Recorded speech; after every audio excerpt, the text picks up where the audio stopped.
Au rang des nombreuses activités qui font le charme du festival Biasso Mengon, en cette 4e édition, figure en bonne place le jeu du Songo. Jeu de société banal à première vue, mais très codifié et sophistiqué quand on y prête vraiment attention. C'est un jeu de stratégie, c'est un jeu de calcul, c'est un jeu qui rassemble les gens, les créateurs. En boulot, on dit un coelus, c'est-à-dire le tronc de la paresse, littéralement, parce que nos ancêtres passaient beaucoup de temps à jouer au Songo. Et c'est un peu péjoratif parce que les ancêtres venaient jouer au Songo après une dure labeur de journée. C'est un jeu de calcul, c'est un jeu d'arithmétique, c'est un jeu de logique, c'est un jeu de mathématiques.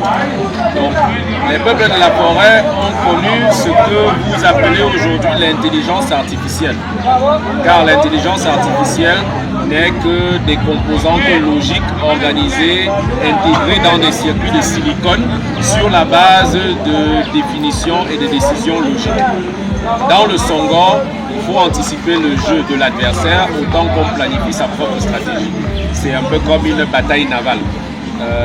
Le Songo est donc démocratique en ce que le soulard du village peut battre l'intellectuel de la ville. Nous n'avons pas ce complexe et nous l'acceptons ainsi que de suite. Et pour mieux détecter le jeu du Songo, celui qui parle le plus, celui qui parle le plus fort est forcément en train de gagner le jeu. Et celui qui parle le moins, qui est le plus triste, est forcément en train de perdre le jeu jusqu'à ce que les choses basculent et que les attitudes changent. Il y a de la psychologie dans le Songo, il y a de la philosophie dans le Songo, il y a même des traditions dans le Songo où on retrouve certains mots, certaines phrases, comme par exemple l'une de mes préférées, Urgamo et que Siganko. C'est-à-dire, pourquoi tu as peur de mettre la main dans ce jeu-là? Parce que tu sais que de toute façon, je vais te ratisser jusqu'à la 5e génération. Donc, il y a une grosse psychologie, un peu comme dans les échecs, un peu comme dans le football. Si Épervier de Bolo va jouer contre le Real de Madrid, Épervier, a priori, c'est qu'ils vont perdre. Alors, il faut instiller cette peur dans l'adversaire. Il faut galvaniser ses propres troupes. Parfois, il y a un fan club. Donc le Songo en fait retrouve toute la culture des peuples de la forêt et c'est un jeu qu'on retrouve sous d'autres formes dans les peuples de l'Afrique de l'Ouest. La Wale est très présent en Afrique de l'Ouest et il y a d'autres versions, le Go chez les Chinois ou alors les échecs chez les Indo-Européens n'est pas très différent du Songo. Alors je répète, d'une forme ou d'une autre, la logique mathématique qui nous a amenés vers l'ordinateur véritablement était présente déjà chez nos peuples de la forêt. Sur le plan purement des règles, comment est-ce qu'il se joue? À quel moment est-ce qu'on a gagné?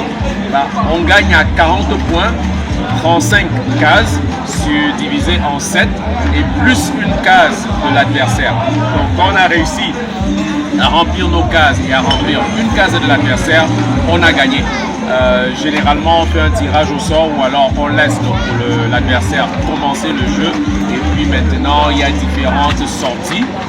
Les plus experts vous diront qu'après 3 ou 4 sorties, 3 ou 4 jets, on a déjà gagné.